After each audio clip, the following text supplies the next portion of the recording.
naskah video singkat Anfis. Disusun oleh saya, Nirmala Cantika dengan NIM 124050146. Apa itu sistem saraf? Sistem saraf itu ibarat pusat kendali tubuh kita. Dia mengatur semua aktivitas, mulai dari yang kita sadari kayak gerak tangan, sampai yang nggak kita sadari kayak detak jantung. Sistem saraf dibagi jadi dua bagian utama, yaitu sistem saraf pusat atau SPP.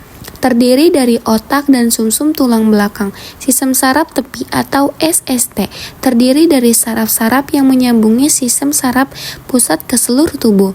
Sistem saraf pusat. Otak pusat mengendali utama. Ada otak besar untuk mikir dan otak kecil untuk koordinasi gerakan. Sumsum tulang belakang. Jalur utama buat ngirim sinyal ke otak. Sistem saraf tepi. Nah, sistem saraf tepi ini juga menyambungi otak dan sumsum tulang belakang ke organ tubuh lainnya. SST dibagi lagi jadi dua. Sistem saraf somatik atau sadar, mengatur aktivitas yang kita sadari kayak gerakin tangan, jalan, nulis, dan lain-lain. Sistem saraf otonom atau tak sadar, mengatur aktivitas yang otomatis, misalnya detak jantung atau pencernaan. Sistem saraf otonom. Sistem ini cuma punya saraf motorik dan terbagi jadi dua jenis. Saraf simpatetik bikin kerja organ meningkat, aktif pas kita stres, lari, atau tegang. Saraf parasimpatetik bikin kerja organ melambat, aktif saat tubuh lari, istirahat, atau santai.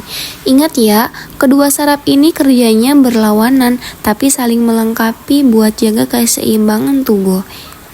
Neuron si pengantar pesan.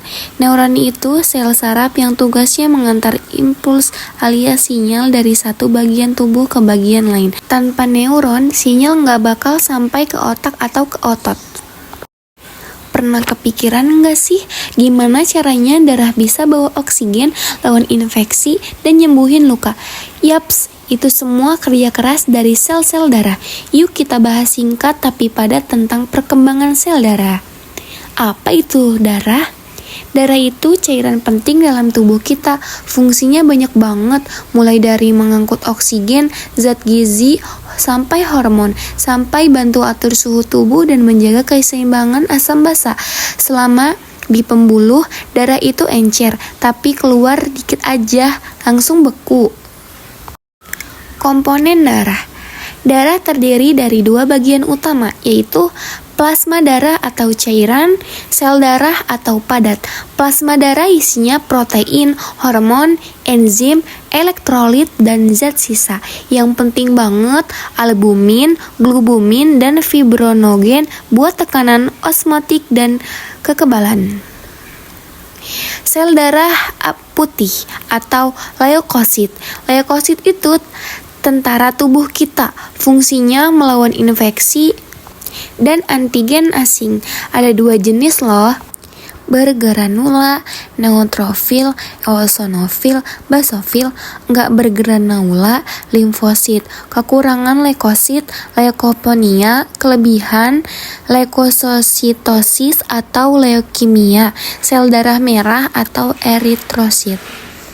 Eritrosit itu pengangkut oksigen, bentuknya cakram, nggak punya inti, dan penuh hemoglobin. Jumlahnya bisa sampai 5 juta.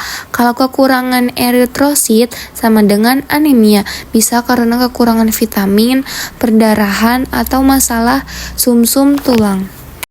Nah, di sini juga ada keping darah atau trombosit.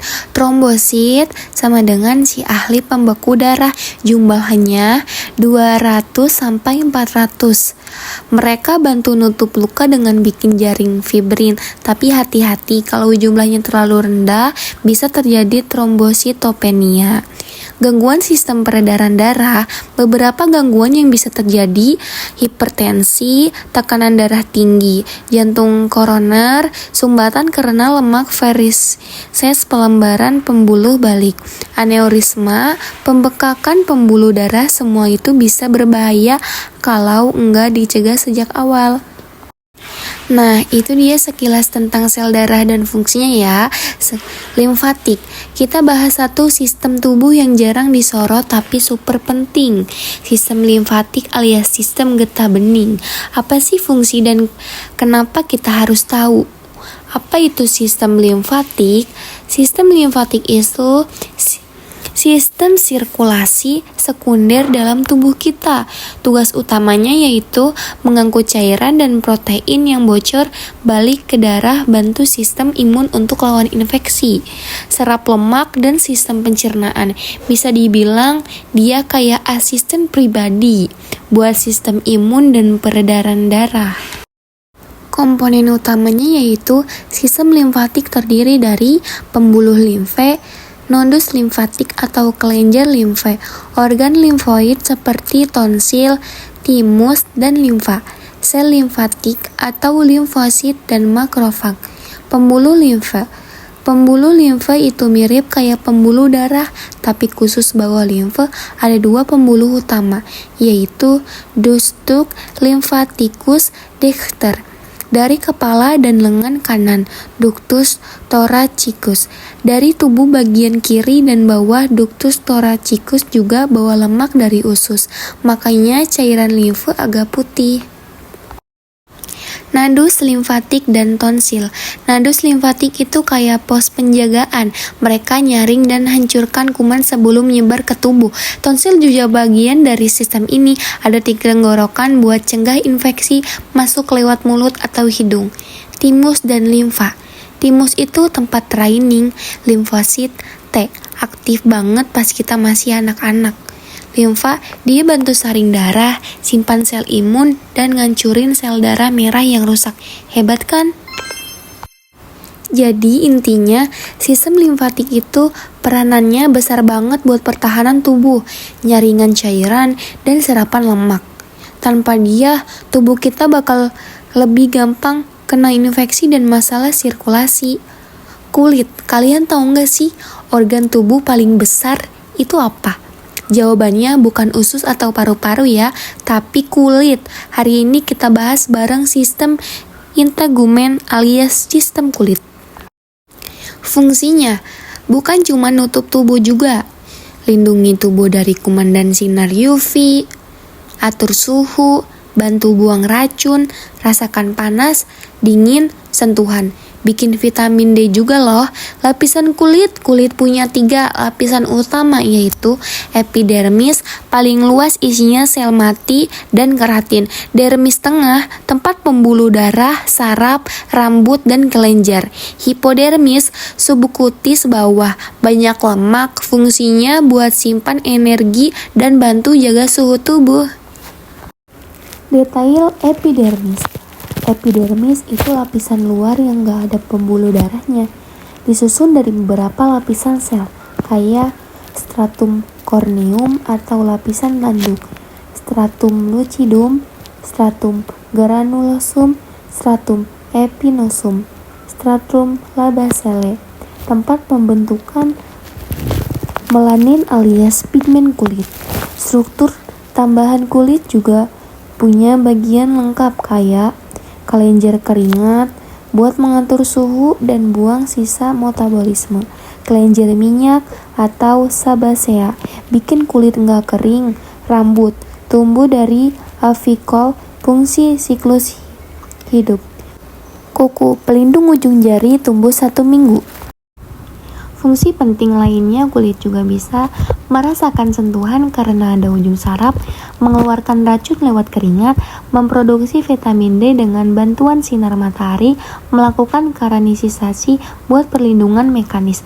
Jadi, jangan remehkan kulit ya. Selain pelindung, dia juga bagian vital dari sistem imun, ekspresi, dan pengatur suhu. Rawat kulitmu karena dia yang pertama jaga tubuhmu. Perkemihan. Kalian pernah gak sih mikir gimana tubuh kita bisa buang racun dan sisa metabolisme? Yup, kita semua kerja dari sistem perkemihan. Yuk kita bahas bareng. Apa itu sistem perkemihan?